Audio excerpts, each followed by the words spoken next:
the foreign show. We'll be seeing you. We'll be seeing you every Friday here at TFS. That foreign show.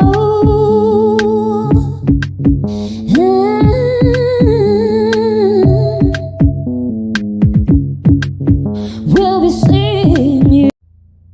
Entrando por tus oídos hasta llegar al centro de tus emociones, ADR Networks está en este momento activando tus sentidos. That foreign show.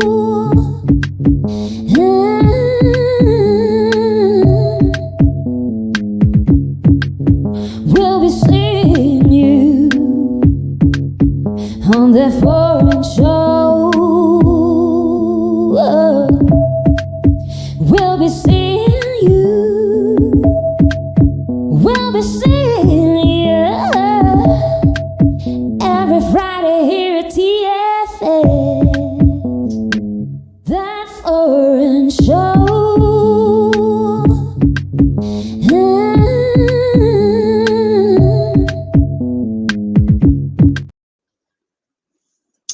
What it is, ladies and gentlemen, boys and girls, welcome to That Foreign Show here on ADR Networks. I'm Isaac Rakesh. I'm Celestine Angel, and we're here activating your senses. Yes, sir.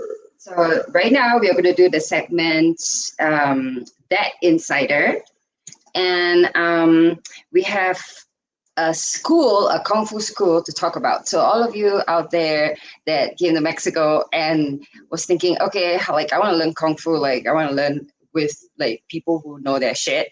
There's people who know their shit. And we can vouch for this, like all of the stuff that we recommend on the Insider segment, we stand behind what we say. Mm-hmm. And if Kung Fu is what you want to learn today, check this out. I mean, like mainly we have seen them in action. They are good. We're pretty impressed. I mean, like we're from Asia. We know how Kung Fu should look like, and like they're really doing their stuff. So Yes. the Shifu, which means teacher or master in Chinese. The Shifu he's Mexican. Really, I mean, like he even looks Asian to us. I don't know why, but for the Asian thing. yeah, and he's like he really did it like as authentic as it goes, because this like the whole lineage of these masters, I think that they are from the whole Choi Li Fat Association. So, Choi Li Fat Association. like yes. we wanted to share with you this Choi Li Fat people. So anyway, So we're talking according about to is- Eric, Yeah. our friend, who is one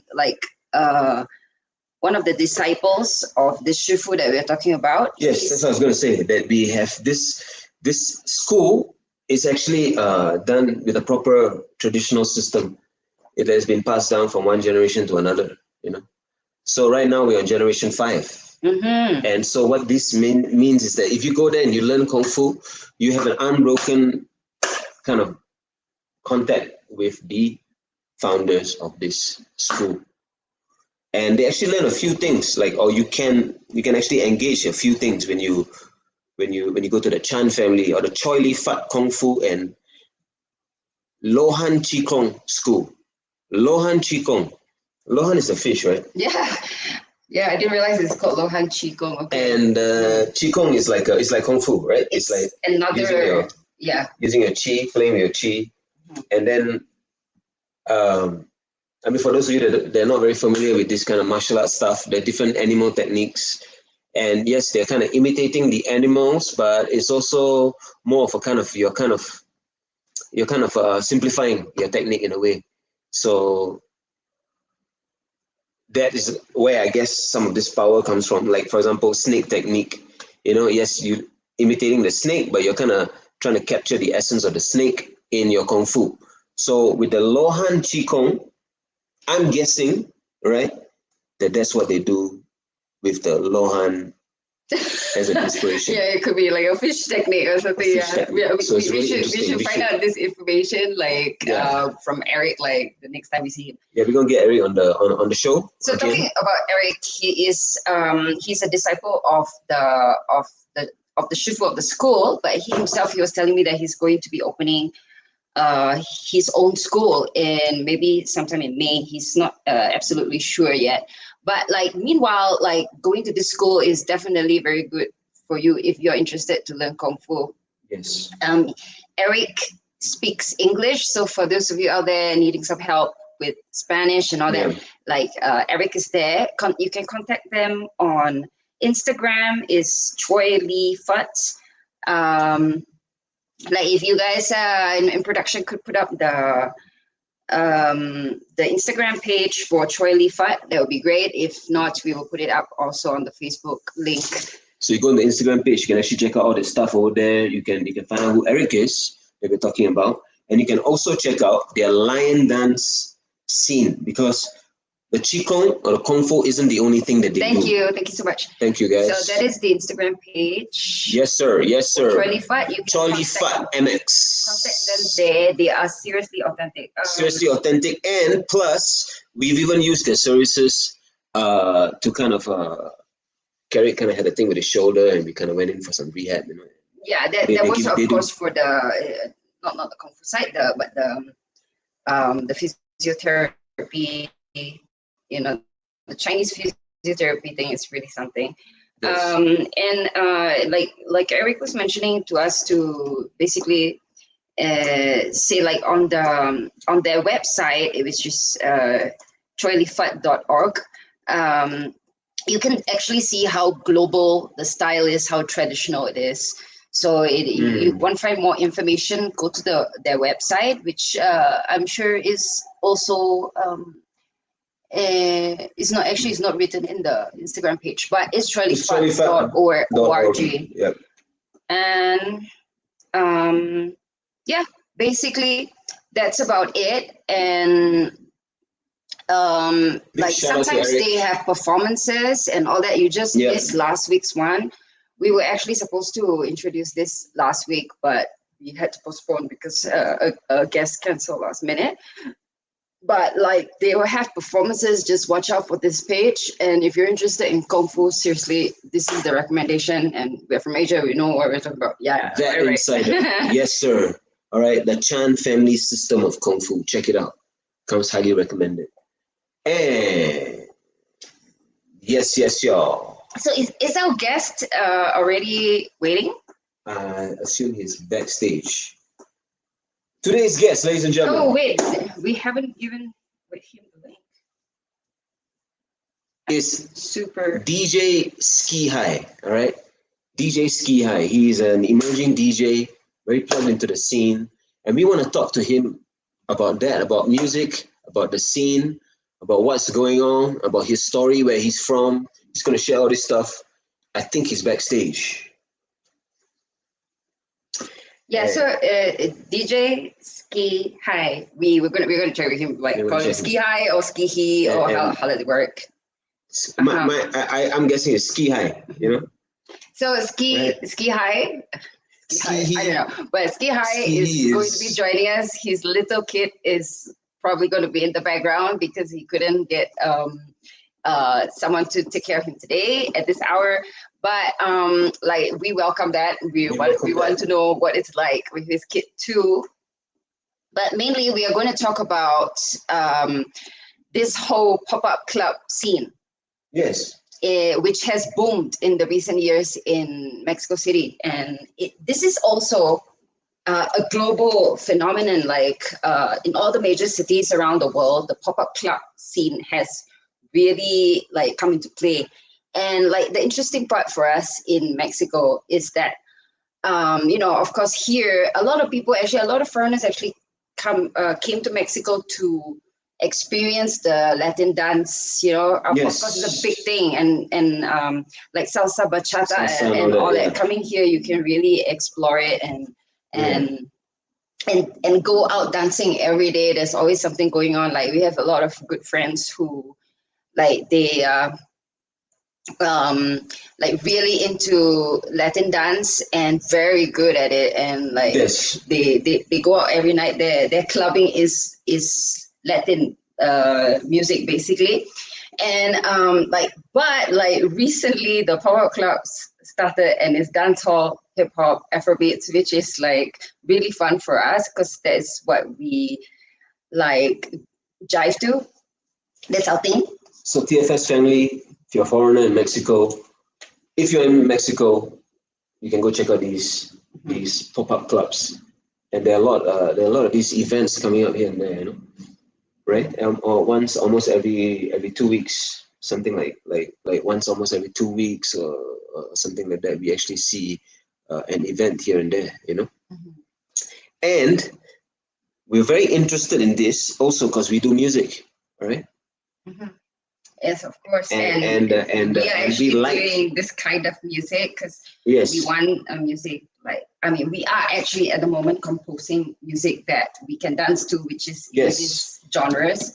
So it's very interesting for us to think and talk about the pop-up club scene. yes, And DJ Ski, he's from New York. He's new. He's new to the whole party scene here in Mexico. And what do we have here? We got some.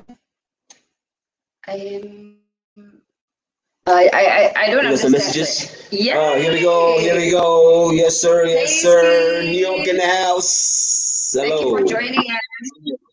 Thank you for having me. Thank you. Appreciate it. Yeah.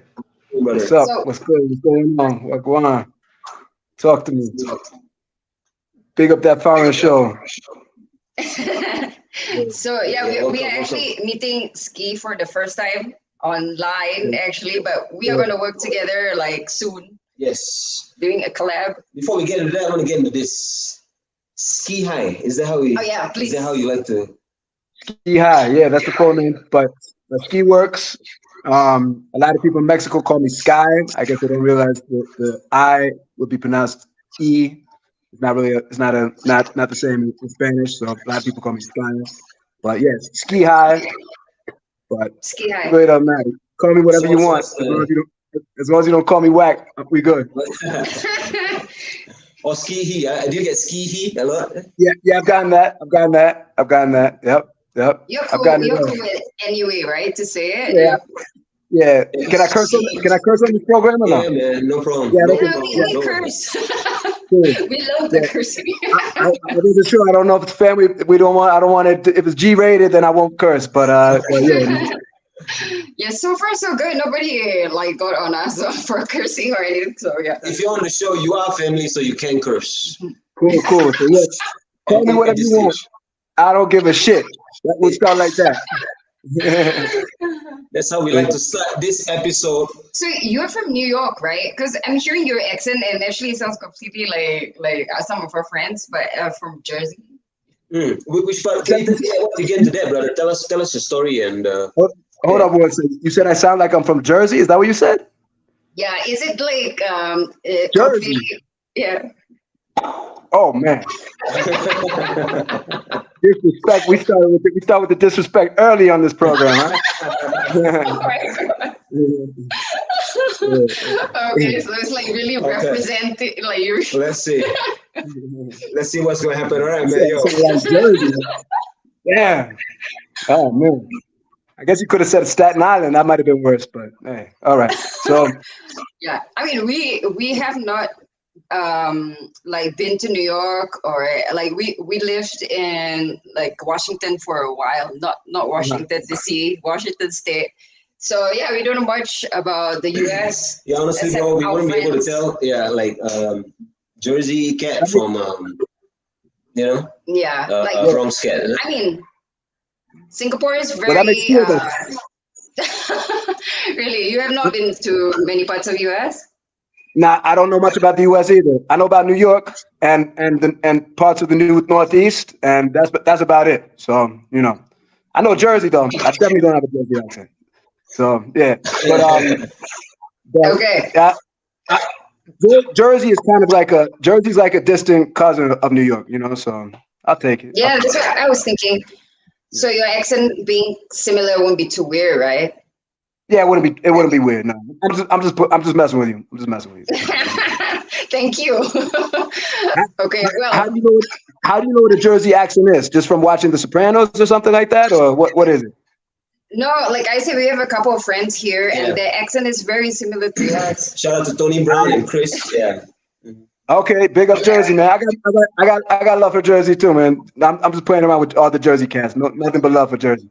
But yeah, from New York City. Not when people say New York, a lot of people will say like they're from New York, and they might be from the state of New York, which is very different than the city of New York, because New York State is it's a big place, you know. So New York people don't know that New York touches Canada, right? So it's on the border of Canada.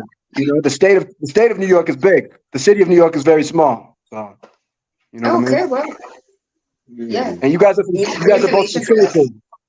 Yes, I am Chinese, Malay, Singaporean, and Isaac is Indian, Singaporean. Yeah.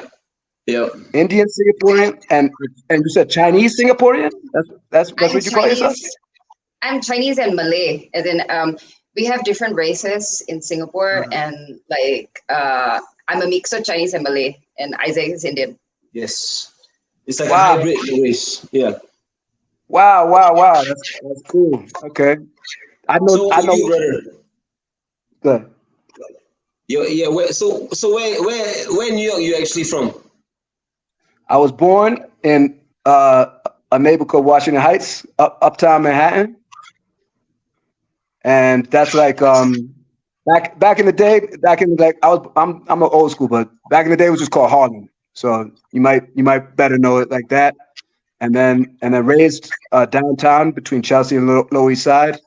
But I lived in Brooklyn, and I lived in the Bronx, and I lived in Queens as well. So it's been hip hop all the way for you since day one? Almost since day one. Almost. I could tell you I didn't really discover hip hop. I didn't really discover until I was about 9 or 10 years old. But yeah, almost there. So what were you clubbing to? Like when when I was going out to clubs? Yeah, my clubbing days are over. Since I had a baby, I'm done with that. But what do you mean? You're working in the clubs now? Yeah. Working and going clubbing is two different things. That's two different things. Yeah, right? True. Yeah. Right? I know what you mean, man. Yeah, clubbing. Yeah, no. Yeah. Now I've been working in clubs for 20 something years, so that's different than hanging out in clubs. It's very different. And once you start working in nightlife, you realize that there's a real job. It's a real job. You know what I mean? Like it's work. You know what I'm saying? Usually when you play, you play like until what time? Like, so the nightlife for you will be until 2, 3. In New York, it was always until 4, at least 4. So, sometimes 5 or 6, depending on what club it is. You know. So you mentioned 26 years in the scene. You've been spinning for that long? Yeah, longer than that. I've been man. I've been doing clubs since '97. Yeah. And I've been DJing, like just playing around DJing since '92. And so that's a long time. I mean, I definitely want to say this, like we introduced you before and I already mentioned it, but like I need to tell you this, that like when we went for one of your shows and it was every fucking song was good. Yes. Yeah. It was Thank you so much. Completely, like I didn't feel like leaving the dance floor at all. Every song was good, and you didn't drop the feels at all. Yeah, man, that was a dope night. Thank you. That means a lot. That means a lot from somebody who knows music. So I know that you guys both know music, so I appreciate that. You know what I'm saying, I do appreciate it because a lot of people come out. You know, the majority of people who go out to club really don't know much about music. You know, your average person is just going to get drunk, maybe get laid, right. You know, get fucked up, and you know, and have a good time, right? So they're not really paying attention to music as much. So coming from somebody who knows music, We feel that sentiment strongly because, like, when we met in a club, a hip hop club, and this is like in 2003, and the whole scene was like. Y'all known each other since 2003. Yeah, we've been together since like 2003, and we met in a club.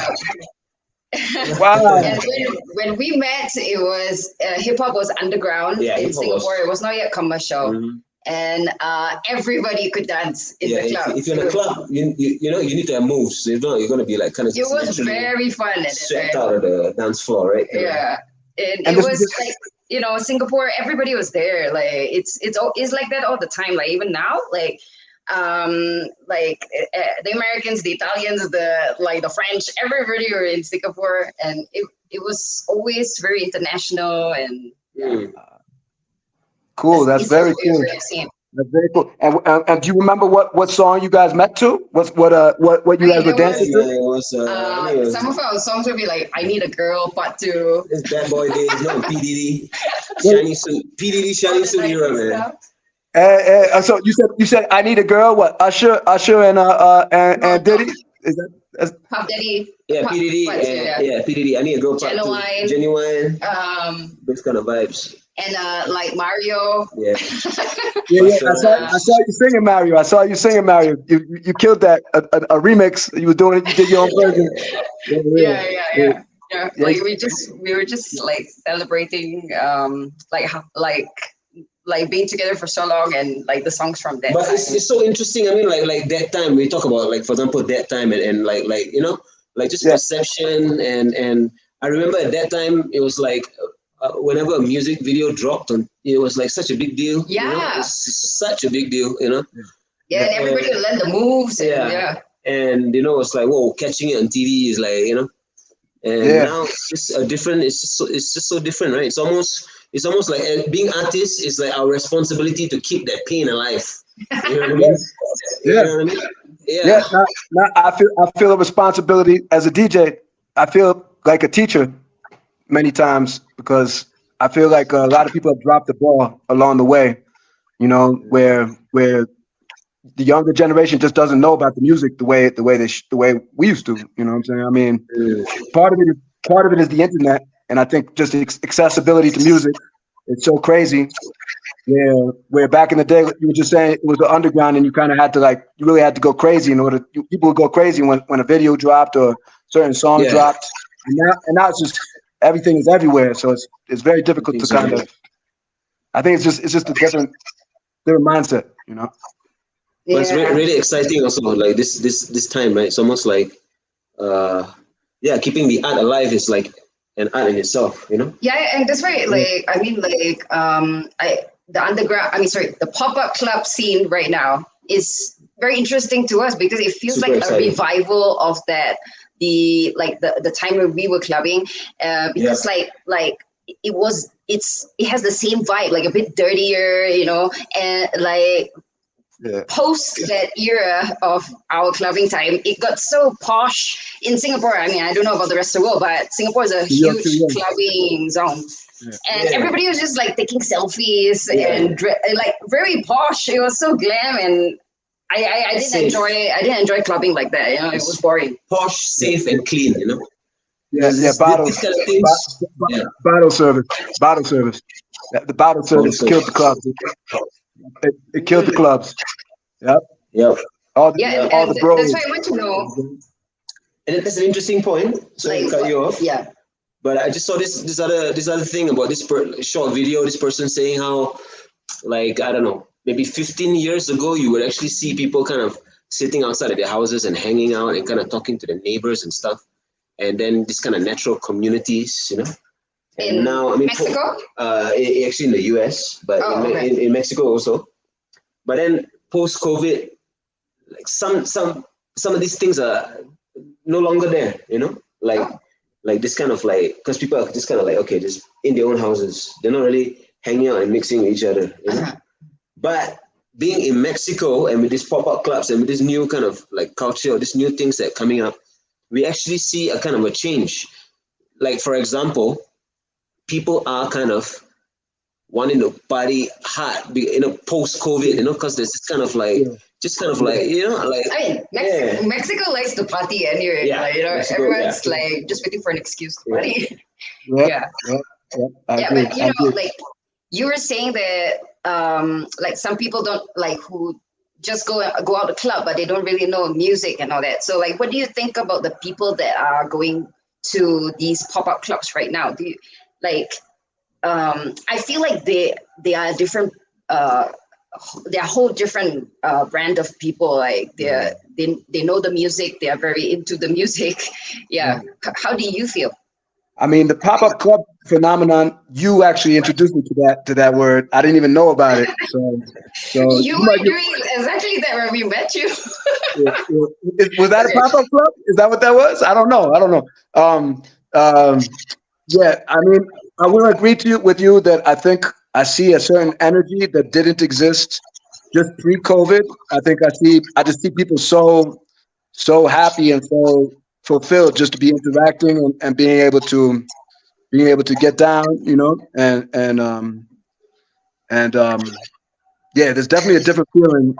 As far as whether I've noticed people knowing the music more and kind of having more of a knowledge, I can't say that I see that at all. In Mexico, I see the opposite. Because I feel my problem with parties in Mexico, and you could talk to, we have a mutual friend named Dante. He'll tell you the same thing. Is every place you go, or at least every place that we've gone, is pretty much the same songs over and over. How long have you been in Mexico? How long have you guys been in Mexico? We've been here like long enough to know that, brother. Yeah. Yes, man. The same kind of. So this is a major problem because as a DJ, that's one of the main sins that you could commit is to play the same records over and over. If you're a DJ, you should have a knowledge of music enough to be able to play different songs every time you play, and not have things be so predictable that people can kind of guess what the next song is going to be, and that's really bad. That's really bad. I've noticed this as well, like for all the different genres of music here, like a lot of the DJs, they actually have an entire set list. Yes. Like it's already placed, so this is they're not really mixing on the spot. Yeah, basically. This kind of leads to that's awful. Okay. Like to me that actually hits me in my heart. Like that makes I want to shed a tear because of that. I feel your pain, and man. I mean, cause like I think like what you said. Sorry, go ahead. And I was just gonna say, and people are so used to it that nobody really winces an eye. They don't think twice about it, And so I'm trying, me and Dante, and over you guys, and maybe a community of other people. We are trying to introduce what we're used to, which is being able to really travel throughout different genres, different music, different eras, new, old, and make it more exciting, because when you hear the same music over and over, it's not exciting. It's boring. Yeah, but like the real fun part for me is to be able to dance to hip hop, dancehall, Afrobeats, because like for a long time we can't find that anywhere. And if we're at a party and we try to put these kind of music, they like get shut down. It gets shut down. Like they want to dance to salsa, bachata, and like I mean.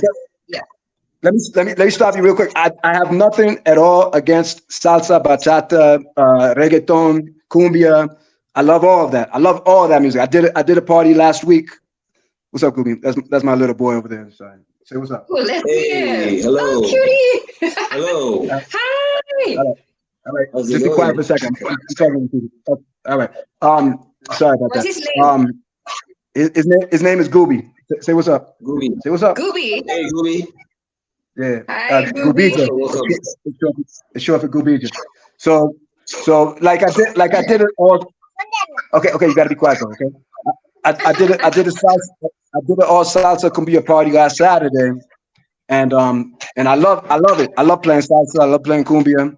I love playing, Spanish Latin music.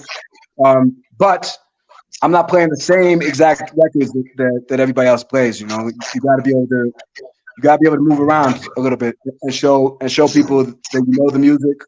And people get excited too when they hear stuff that they haven't heard in a long time, or they hear something brand new, even. You know. So It's I just want to make that clear. You know, there's nothing wrong with playing Spanish music. It's how you play it and what you play. You know, and the predictability of what you play. We have we do enjoy Latin music, and I mean, like, honestly, the hip hop that we liked was always with the hints of Latin sound, like like the Jay-Z R. Kelly one, Fiesta. You know that one. You remember that one? That one was kind of like when that dropped sexy. In the club. It was like, holy shit. Yeah, and like Maria, like Santana, like, and all that, like. But like, if we only you can't play R. Kelly no more. R. Kelly got canceled, right? So it's a wrap for Kels. I have to watch where I play that record. I can't play that record no more. So let's sneak out of the conversation. But basically, we want to dance like we prefer, honestly, to dance to more like hip hop, offbeat kind of music. Like break beats will be great too, and all that. And then Afrobeats is so freaking cool, right? At the moment, so many cool sounds like Wizkid and everything. So just so happy that we can. Yeah, Afrobeat has injected a huge amount of soul into a soul. The music that lost a lot of soul over the years. I feel like Afrobeat has brought in this new soul that just was kind of fading for a long time, you know.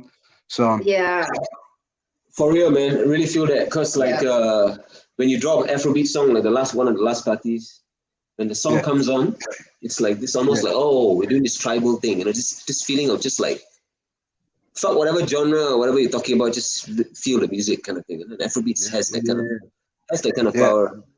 Like, I mean, hip hop, like, you know, a non-hip hop person, when he hears a song, there's a bit of like, oh, this is the rap stuff, or this is that hip hop thing, there's that kind of judgment. Yeah, you could feel a bit heavy, right? And then Afrobeats has the same clave as like the Latin music, so it feels like a connection with the Latin world as well. But this thing that we're talking about is really interesting, Ski, because I take it from what you're saying. When you spin, obviously you want to see what's going on, what the crowd is feeling, or what, it's live, right? Like, and you make your selections, you make your choices live, right? And this live element is the important thing, right? Yeah, absolutely. People ask me all the time, what you gonna play tonight? And I tell people, hey man, I have no idea. Once I get there, I'll let you know. You know what I'm saying? That's I don't know what awesome. I'm thinking. I love that. Yeah, not because people react differently to things, and I don't know. Half the time I don't know what kind of crowd I'm gonna have until I get there and I see the crowd. And so, I'll watch the other DJ, and that's another thing I noticed in Mexico. DJs don't watch the other DJs or listen, so they end up repeating records over and over. You might hear the same record 3 or 4 times, or even 5 times in one night, because there's multiple DJs, and nobody's listening to each other. You know what I'm saying?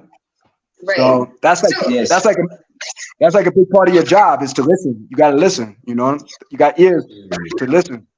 So most of the other DJs that you have been working beside, like they are also foreigners like you, or like a lot of them are Mexicans? Most of the DJs that I've worked with here have been Mexican, but a couple have been foreign. All right, I'm looking at a poster here for the Bond trip, right? Ladies and gentlemen, we have, according to the poster, Bobby Soprano. He's someone they're going to be doing with, right? Yeah. And he actually breaks the rule. He's not one of the other this dude's a good DJ, actually. He's a good DJ. So awesome. I'm excited to be alongside him.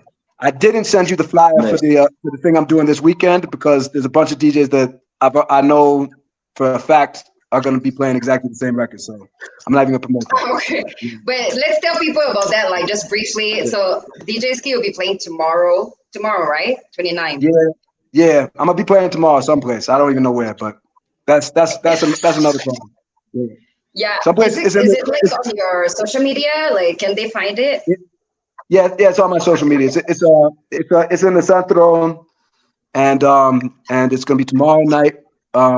But there's like 6 different DJs, I believe, and there's an artist performing as well. I noticed that's a big trend in Mexico. It's like the more DJs, the better the party or something. I don't know what the mindset is behind it, but they bring in like 5 or 6 DJs, and it's kind of crazy to me. It's kind of crazy. So in New York, how many DJs per night? Like it will be? Yeah, in New York, you wouldn't. Most spots you don't hear more than 3 DJs tops for the entire night, right? Yeah, Singapore's the same. Like 3 DJs tops, like for the night, and usually they play around 2-3 hours. Yeah, and that keeps the flow. You know what I mean? Because when you have a bunch of DJs, then each DJ is trying to they're trying to make the party, and there's no flow, there's no pace, because each person is trying to, like, I don't want to say climax, but yeah, they kind of want to make a climax. Right. That sounds crazy, right? Right, but yeah. So they're showing your poster right now. Yeah. That's from Mega. Okay. That's a May, yeah. That's a May. Yep. So that goes back to not listening to the crowd, right? I mean, if you got 6 DJs all trying to bring the climax in, you're just going to get a kind of a plateau, right? Exactly. With the same songs, right? You know what I'm saying? Yep. And I noticed, like, not even like the promote is part of the promoter's fault, because the biggest, I'm not gonna say the name, but the biggest party right now in Mexico City, they consistently bring in like 6 DJs at least, and each DJ is playing for like 45 minutes to an hour.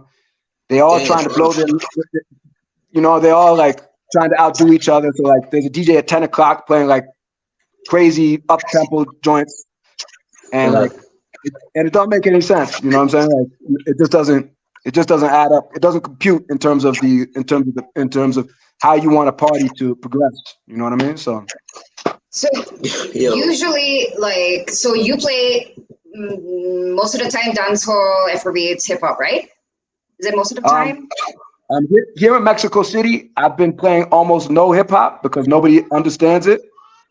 And please for us. Yeah. All right. Yeah, but they just don't understand it. Like, it's kind of, I don't know. But I play a lot of Afrobeat because it's a lot more digestible for international people, and a lot of dancehall, because I've been kind of linking up with a lot of Caribbean cats, so. But the other DJs that you work with, so basically in a single night, you will move from these genres, and they are playing what, reggaeton? I mean, they're playing a lot of them are playing Afrobeat too, but like, they might play, for example, last thing I did, I do a monthly thing called the Afro Bazaar. It's a really cool event, and you guys, if you haven't been, you should definitely check it out. It's called the Afro Bazaar. There's gonna be another one on May 21st. It's all about African culture, and like all the people involved. Most of the people involved are African. My boy Shamar, he's Jamaican, so he's the one that brought me into that. But they sell African clothing. They do African food and Haitian food, and it's a cool event, monthly event that brings kind of. It sounds really fun, and yeah, we could also share it here with everybody. And when is that happening? The Afro Bazaar. That's on May 21st. May 21st. Yeah, Dante was involved with that as well, but I'm not gonna be there this month because I'm taking my boy to the beach he's on vacation. But the next one I'll be involved in. And the reason I brought that up is because I was with a few other DJs last time, and I noticed like everybody's playing Afro. There's enough Afrobeat. If you know the music, then there's enough to go around for everybody to play and do something separate, do something unique. You got the Amapiano stuff. You got Afrobeat from Nigeria. Then you got Afrobeat from all the Africa's a big continent. So there's a lot of different music. And then you got the more old school Afrobeat, you got the more traditional stuff, so there's a lot of stuff that you could play. But even so, I noticed a bunch of DJs playing the same exact record just because they weren't listening to each other. You know what I'm saying? So that's a problem. The same Burna Boy record. Burna Boy is like the top of Afrobeat. Like if you take one artist and put him on the top, it would be Burna Boy, at least for the last couple of years, right? So So I get it. Everybody wants to play the hot record, but you kind of gotta. If you care about the party, then you gotta kind of slow down and go a different lane. You gotta go a different lane. Slow down and go a different lane. So, okay, let's talk about this real quick. Ski, this is on the same day. Is this the same? It's not the same, right? Event. What's that? This poster says 6th of May. Oh yeah. So that's a day party. I'm doing 2 parties in one day. I'm saying I'm doing that. Okay, right. Yeah. That's a day party. And the Bond trip one that doesn't have a cover. I get if it doesn't say cover, probably not. Yeah, it might be free. I hope I'm getting paid. As long as I'm getting paid, then we good. Good for you. Well, okay, yeah. So basically, there are 2 events on the 6th of May that we can all go and enjoy. DJs Skis playing. Yes. So, Ski, why don't you tell the people a bit about your? I mean, like listening to you talk about music and obviously seeing your videos on Instagram and man, the stuff that you're doing. Yeah.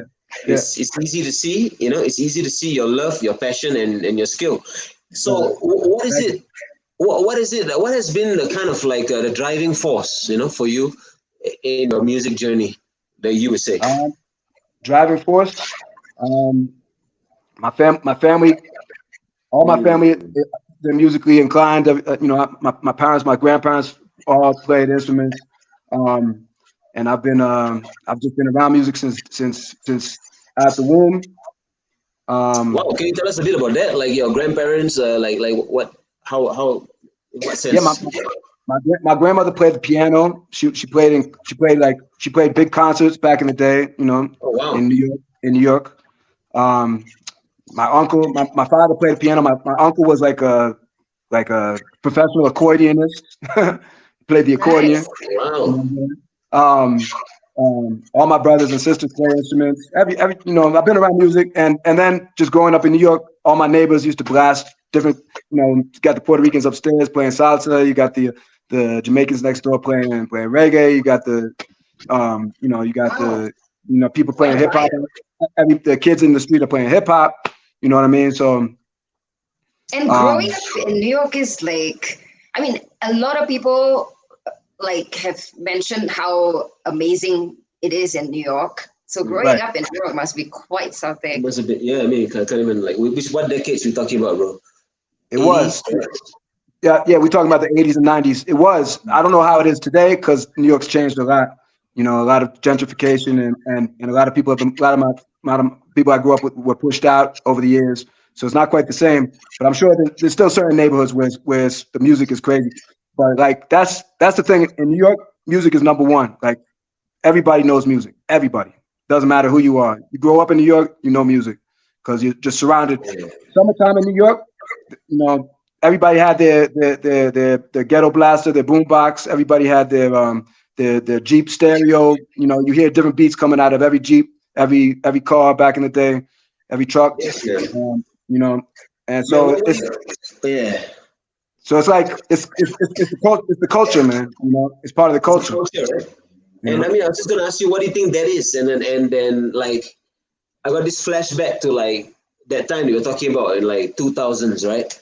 And hip hop is underground, right? So in Singapore, the guys or people who listen to music, we had this kind of 2 camps, there was a rock guys, you know, people who were like into rock, whether it was death or heavy metal or whatever.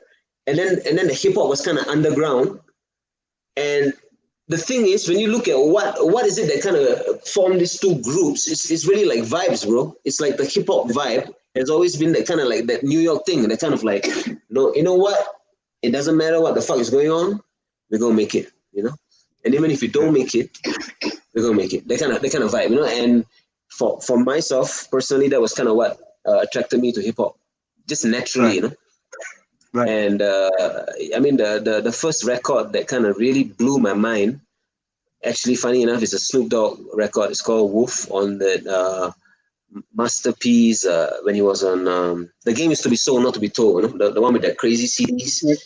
When he was signed to No Limit. Yeah. I don't know that record. That's funny. I don't know the record, but I remember that era very specifically because I felt like that was right around then that you know, that New York kind of lost control of hip hop. Right. It was right around that time when that's when the South took over. Master P really came and just cracked the code and took hip hop himself. And then from that point on, the South had hip hop. But it's interesting you said that. It's very interesting, yeah. And I mean, in Singapore, I don't know, but it's interesting how you say that it was a subculture where you had to actually kind of seek it out in order to find the music. Because when I was growing up, it was the same. Obviously, in the 2000s already in New York, it was everywhere. But in the 80s, late 80s and early 90s, you couldn't even hear a hip hop record on the radio. You know, it was nobody was playing hip hop back then. Yes. Not even black. There was a black radio station that played strictly black music, but they wouldn't touch hip hop. They wouldn't touch hip hop. All they were playing was R&B. You know, so. Okay. Yeah, that's so interesting. Yeah, to hear hip hop, you have to wait until 12 o'clock or 1 o'clock in the morning because the black radio stations were anti-hip hop. They thought it was lower class, you know. So. Oh, right. I mean, like, and back in the underground scene in Singapore, when hip hop was playing, they will also put like dancehall for sure, then they would put reggaeton as well. Yeah. But like when we came here, and there are a lot of people who, you know, like they're being a bit mamon about it, and then they're like reggaeton is trashy or something. Like here in Mexico, like some people feel that way. But like back when we were clubbing, it was completely blended in. It was really good. Yeah, and so it's like perception, you know, like for us. That whole thing of like, okay, like what you say, hip hop, well, there's hip hop, right? So, you know, like songs, whatever, hip hop X. And then you get this Jamaican X in there also, you know, and that whole collective, So let me ask you, in Singapore, what reggaeton records were you hearing? I mean, obviously like Gasolina, right? And like, all that. Yeah. But I think maybe the stuff that I like it had like a dancehall kind of edge. So yeah, I don't know, like for example, like Daddy Yankee and all that. Like. Do you remember any specific records? Do you remember anything that you were listening to that you were here in the club back then? Yeah, I was thinking when I was saying and I'm thinking the ones that I'm all remembering, they also actually like dancehall, like Temperature. There's like Sean Paul, and that one's all like more to dance hall, so it's not really reggaeton. But there was some, like Gasolina, like that was very fun to dance. Is there a Latino population in Singapore? Actually, no, but I mean, in the musician scene there are. Pretty small. Yeah, but like for example, like Spanish was like nothing for us. Like when we came here, then we started to like break down the sounds, but like we knew no Spanish there. Even with hip hop also, there were all these kind of like breakaway groups that were kind of like, in a way, kind of judging each other, you know, like for example, people who were in the hip hop, you know, kind of got judged for being American, you know. There was the whole thing of like, hey, you know, like what, trying to be American or something, you know. You're trying to talk in that kind of like whatever. You're trying to be black, you know, this kind of stuff. Right. That's interesting. that part, it's great right now that we've moved past all of that, and people are more kind of people are kind of open now to things. In a way, like in the sense that they don't. I guess they wouldn't pigeonhole artists as much. Like you see an artist like Remy or this new Afrobeat artist and Rima, yeah. Who's Remy? I thought you talking about Remy Martin. I wasn't sure who you said who you meant. Rima. Yeah, and then like his songs, like it's like wow, it's Afrobeat, it's the Afro sound, it's pop as well, Definitely so pop. Yeah. So things have really changed, and that part is great. Yeah. So I mean, like we are reaching the end of the show. I want to like kind of like let people know what pop-up club means and all that. Yes. It's basically that it's temporary. The place where you're going, but like like that's why like the last place that we saw you playing at, the one that Dante organized, fire sessions, like it's not like a fixed place, so that is the pop-up club. But the main thing I wanted to talk about is not really that it's temporary, but the fact that the pop-up clubs come with this whole dance hall, Afrobeats, hip-hop thing, which is really a completely new infusion into the CDMX clubbing scene. Yeah. And very exciting. And and so like I feel like because you're new, right? You told me you're new, and I feel like you fit right in there. You're like the right perfect time, when this music is coming out and all that, because you're so good in these genres. And can you tell the people a bit about that? Like, how did you get into the scene here in Mexico? Right. Absolutely. So I have to say, I've been here for 8 years. I've been in Mexico City for 8 years. I basically barely left my apartment for the first 6. You know what I'm saying? So I was very, very, very introverted. I really didn't feel like I fit in at all over here. I would go out once in the blue, and I would get very discouraged and disappointed, and then just come back home and just want to listen to the radio. And because I listen to New York radio, just to listen to different new music. I want to hear new music. You know what I mean? And I'm not hearing nothing like I go to a club and they'll play a hip hop record and they'll play like the Eve Gwen Stefani record, and I'm like, why is everybody going crazy over this record like it just came out? You know what I mean? And the record, record. Yeah. That record, right? Yeah. It's dope record, right? Don't get it twisted. Dope record. I would hear that record. I'd hear like New York, Jay-Z and Alicia Keys, and I'd be like, and everybody would go crazy, and then that would be it. That'd be it for hip hop. And then then the DJ would play like a reggae set, and they play like Sean Paul and what's her name, whatever the most popular Sean Paul, Sasha record, Sean Paul and Sasha, right? Yeah. Right? And I love that record. I love that record. But every single part, that would be the reggae set. That would be the reggae set. They might throw in like Saddest Day by Wayne Wonder or something like that. And that'd be it. And so I go out and I'd be like, man. And again, the same shit. Let me go back home. I'm tired of this. And then so I got booked to DJ like a fancy side of Polanco, a spot in Polanco.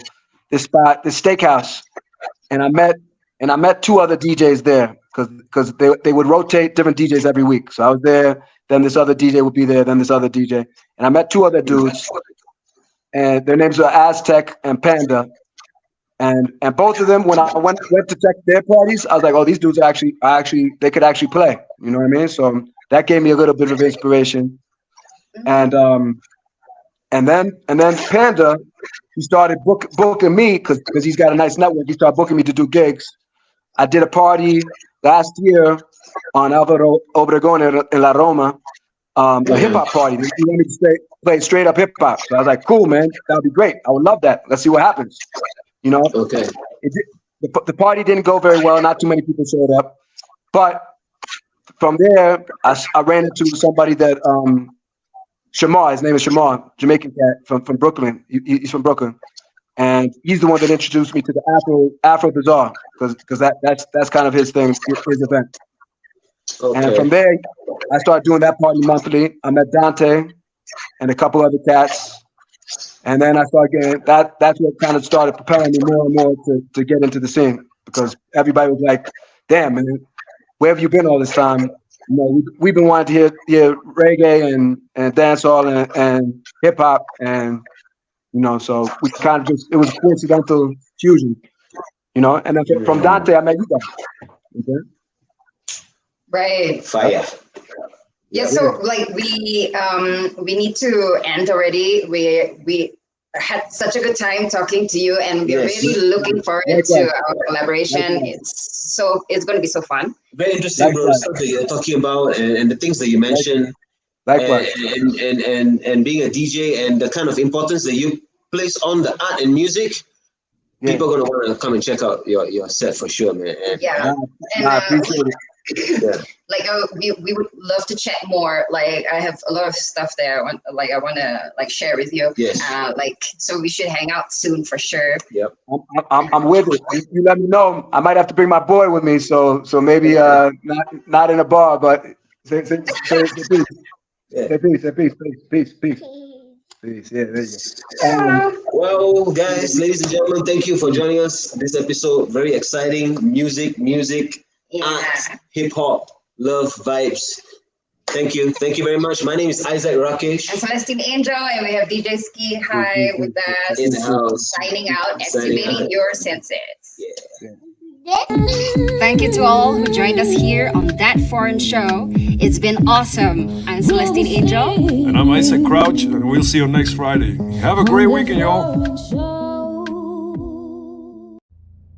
Entrando por tus oídos hasta llegar al centro de tus emociones, ADR Networks está en este momento Activando tus sentidos. That foreign show.